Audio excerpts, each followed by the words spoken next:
नमस्कार दोस्तों, साहित्य ज्ञान क्लासेस में हार्दिक स्वागत है आपका। आज के सत्र में हम अध्ययन कर रहे हैं भारतेंदु हरिश्चंद्र कृत निबंध भारतवर्ष उन्नति कैसे हो सकती है। इस निबंध का प्रकाशन 3 दिसंबर 1884 ईस्वी में हुआ और ये भारतेंदु हरिश्चंद्र कृत निबंध है।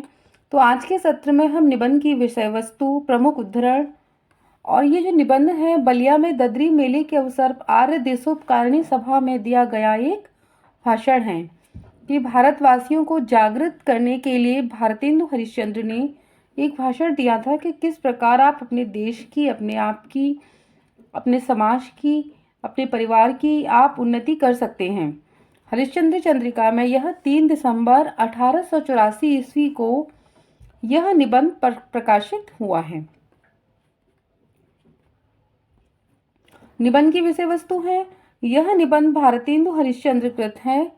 बलिया में ददरी मेले के समय आर्य देशोपकारिणी सभा में दिया गया एक भाषण है। हरिश्चंद्र चंद्रिका पत्रिका में 3 दिसंबर 1884 ईस्वी को यह प्रकाशित हुआ।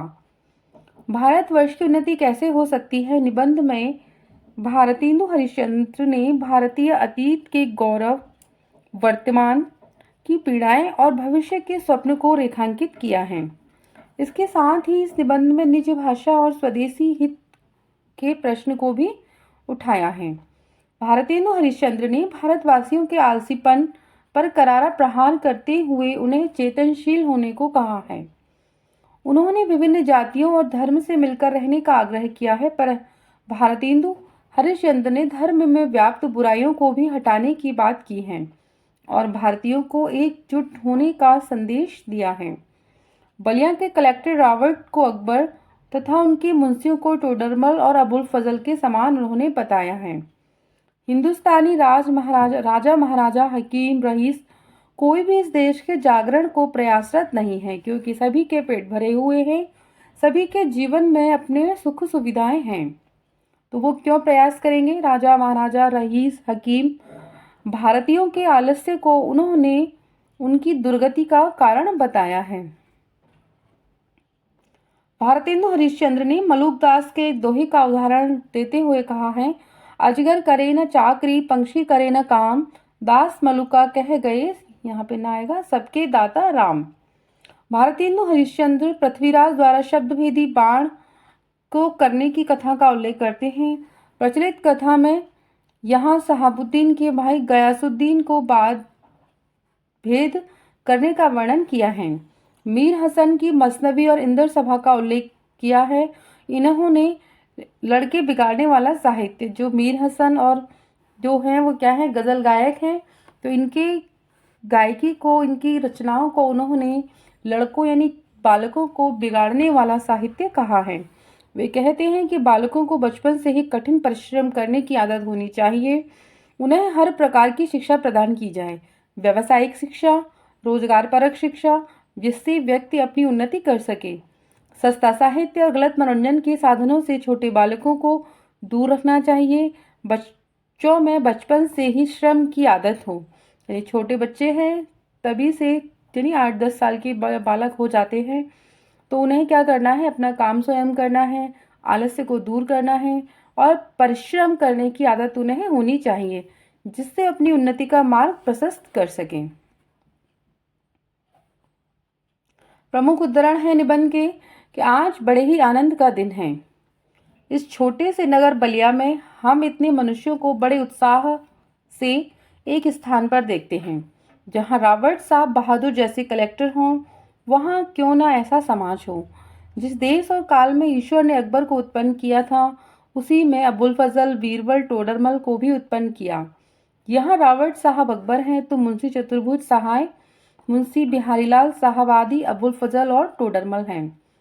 हमारे हिंदुस्तानी लोग तो रेल की गाड़ी हैं, यद्यपि फर्स्ट क्लास, सेकंड क्लास आदि गाड़ी बहुत अच्छी अच्छी और बड़े बड़े महसूल की ट्रेन इसी में लगी हैं, पर बिना इंजन ये सब नहीं चल सकती। वैसे ही हिंदुस्तानी लोगों को कोई चलाने वाला हो तो ये क्या नहीं कर सकते। इनसे इतना कह दीजिए कि का चुपी साधे रहा बलवाना, यानी जिस प्रकार हनुमान जी अपनी शक्तियों को भूल जाते हैं, जब उन्हें अपनी शक्तियाँ याद आती हैं तब वो अच्छे कार्य, बड़े बड़े कार्य करते हैं। इसी प्रकार भारतवासी लोग हैं, यहाँ की जनता है, उन्हें कोई चलाने वाला होना चाहिए, एक इंजन की उन्हें आवश्यकता है कि तुमसे कहो कि ये कार्य तुम करो, तुम कर सकते हो उस कार्य को। तो वो कौन सा ऐसा बड़ा कार्य है जो भारतवासी नहीं कर सकते। सो हिंदुस्तान की साधारण प्रजा की दशा यही है। गए हम। यह समय ऐसा है कि उन्नति की मानो घुड़दौड़ हो रही है। अमेरिकन, अंग्रेज, फारसी यानी फ्रांसीसी आदि तुर्की, ताजिक सब सरपट दौड़े जाते हैं। सबके जी में यही है कि पाला हम ही छू लें। उस समय हिंदू काठियावाड़ी खाली खड़े खड़े टाप से मिट्टी खोदते हैं। इनको औरों की जाने दीजिए, और जापानी टट्टुओं को हाँफते हुए दौड़ते देखकर भी लाज नहीं आती। यह समय ऐसा है कि जो पीछे रह जाएगा फिर वो कोटि उपाय किए भी आगे न बढ़ सकेगा। इस लूट में, इस बरसात में जिसके सिर कमबख्ती का छाता और आंखों में मूर्खता की पट्टी बंधी रहे, उन पर ईश्वर का कोप ही कहना चाहिए।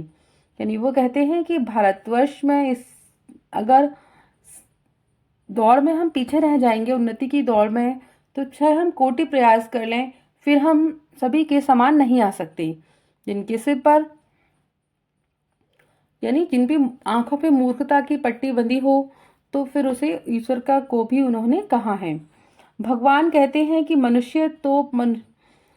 भगवान कहते हैं कि पहले तो मनुष्य जन्म ही बड़ा दुर्लभ है, सो मिला और उस पर गुरु की कृपा और मेरी अनुकूलता। इतना सामान पाकर भी जो मनुष्य इस संसार सागर को पार न जाए, उसको आत्महत्यारा कहना चाहिए। वही दशा इस समय हिंदुस्तान की है। अंग्रेजों के राज्य में सब प्रकार का सामान अवसर पाकर भी हम लोग जो इस समय उन्नति न करे, तो हमारा केवल अभाग्य और परमेश्वर का कोप ही है। सांस के अनुमोदन से एकांत रात में सूने रंगमहल में जाकर भी बहुत दिनों से जिससे प्राण से प्यारी परदेसी पति से मिलकर छाती ठंडी करने की इच्छा थी, उसका लाज से मुंह भी न देखें और बोलें भी न, तो उसका अभाग्य ही है। यह तो कल फिर परदेश चला जाएगा। वैसे ही अंग्रेजों के राज्य में भी हम कुएं के मेंढक, काट के उल्लू, पिंजरे के गंगाराम ही रहे, तो हमारा कमबख्ती फिर कमबख्ती। यानी इस समय जो भारतवर्ष में अंग्रेज आए हुए हैं, अंग्रेजी शिक्षा का प्रचार प्रसार हो रहा है, आवागमन के साधन हैं, सारी सुख सुविधाएं हैं, अगर फिर भी हम उन्नति न करें, हम आगे उन्नति के पथ पर अग्रसर न हों, तो हमारी यह बदकिस्मती है। हम फिर आगे अपने जीवन में कभी नहीं जा पाएंगे। वो अमेरिका के लोगों की बात करते हुए, विदेशियों की बात करते हुए कहते हैं कि वहाँ के लोग गप ही में देश के प्रबंध छाटते हैं। सिद्धांत यह है कि वहाँ के लोगों का यह सिद्धांत है कि एक छिन भी व्यर्थ न जाए। छिन यानी क्षण, पल। आलस पर मलुक दास ने दोहा भी बना डाला, अजगर करे न चाकरी, पंछी करे न काम, दास मलुका कह गए सबके दाता राम। किसी ने बहुत ठीक कहा है कि दरिद्र कुटुंब इसी तरह अपनी इज्जत को बचाता फिरता है जैसे लाजवंती कुल की बहू फटे कपड़ों में अपने अंग को छिपाई जाती है। वही दशा हिंदुस्तान की है। ये प्रमुख कथन है, उद्धरण है, ये परीक्षाओं में आते हैं, तो आपको याद रखना है ये कहाँ से हैं। भाइयों, राजा महाराजाओं का मुंह मत देखो, यह आशा मत रखो कि पंडित जी कथा में कोई ऐसा उपाय बताएंगे कि देश की रुपया और बुद्धि बढ़े। तुम आप ही कमर कसो, आलस छोड़ो, कब तक अपनी को जंगली होश मूर्ख बोधे डरपोक ने पुकरवाओगे, नहीं कहलवाओगे। दौड़ो इस घोड़दौड़ में, जो पीछे पड़े तो फिर कहीं का ठिकाना नहीं। अगला है, अब की चढ़ी समय में सरकार का राज्य पाकर और उन्नति का इतना सामान पाकर भी तुम लोग अपने को न सुधारो तो तुम ही रहो। और वह सुधारना भी ऐसा होना चाहिए कि सब बात में उन्नति हो, धर्म में उन्नति हो, घर के काम में, बाहर के काम में, रोजगार में, शिष्टाचार में, चाल चलन में, शरीर के बल में, मन के बल में, समाज में, बालक में, युवा में, वृद्ध में, स्त्री में, पुरुष में, अमीर गरीब, भारतवर्ष की सब अवस्था, सब जाति, सब की उन्नति हो, सभी उन्नति करें। ऐसी बातों को छोड़ो जो तुम्हारे इस पथ के कंटक हो, यानी पथ के कांटे हो। चाहे तुम्हें लोग निकम्मा कहें या नंगा कहें, क्रिस्तान कहें या भ्रष्ट कहें, तुम केवल अपने देश की दीन दशा को देखो और उनकी बातें मत सुनो। अपमान पुरस्कृत्यम मान कृत्य तो पृष्ठतम, स्वकार्यम साधेत धीमान कार्य धनसो ही मुक्ता। वो कहते हैं कि जो लोग अपने को देश हितैषी लगाते हों वह अपने सुख को होम करके अपने धन और मान का बलिदान करके कमर कस के उठो। देखा देखी थोड़े दिनों में सब हो जाएगा। अपनी खराबियों के मूल को कारणों को खोजो। कोई धर्म की आड़ में, कोई देश की चाल में आड़ में, कोई सुख की आड़ में छिपे हैं। उन चोरों को वहाँ वहाँ से पकड़ पकड़ कर लाओ, उनको बांध बांध कर कैद करो। हम इससे बढ़कर क्या कहें कि जैसे तुम्हारे घर में कोई पुरुष व्यभिचार करने आवे तो उसके क्रोध से उसको पकड़ कर मारोगी और जहाँ तक तुम्हारे में शक्ति होगी उसका सत्यानाश करोगी। उसी तरह इस समय जो बातें तुम्हारी उन्नति के पथ में कांटा हो उनको जड़ खोद कर फेंक दो।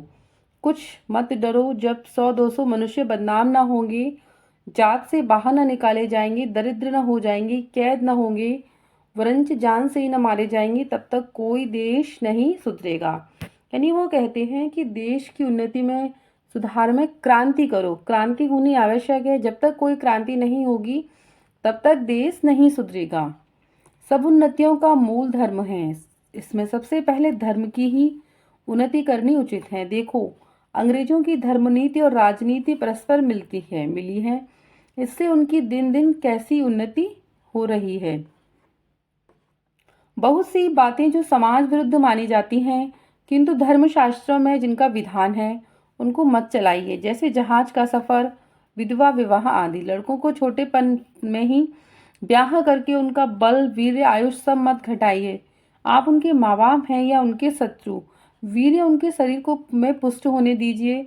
विद्या कुछ पढ़ लेने दीजिए। नौन तेल लकड़ी का फिक्र करने की बुद्धि सीख लेने दीजिए। तब उनके पैर में काट डालिए। यानी बच्चों को बचपन में बाल विवाह नहीं करना है। उनकी बुद्धि से, मन से, उनको शरीर से पुष्ट होने चाहिए। उनको कुछ रोजगार प्राप्त होने दीजिए, फिर उनका विवाह करिए। कुलीन प्रथा, बहुविवाह को दूर कीजिए। लड़कियों को भी पढ़ाइए किंतु उस चाल से नहीं जैसे आजकल की पढ़ाई जाती है, जिससे उपकार के बदले बुराई होती है। ऐसी चाल में उनको शिक्षा दीजिए कि वह अपना देश और कुल धर्म सीखें, पति की भक्ति करें और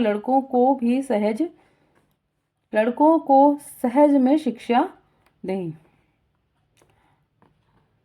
वैष्णव, शाक्त इत्यादि नाना प्रकार के मत लोग आपस का बैर छोड़ दें। यानी जो जाति विवाद है, धर्म है, उसका बैर आपस में छोड़ दें।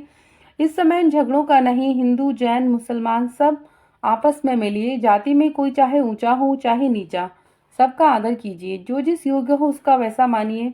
छोटी जात के लोगों को तिरस्कार करके उनका जी मत तोड़िए, उनका मन खराब मत करिए।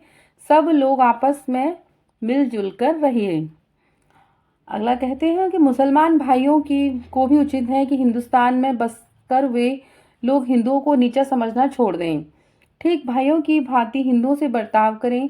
ऐसी बात जो हिंदुओं को जी दुखाने वाली है वो न करें।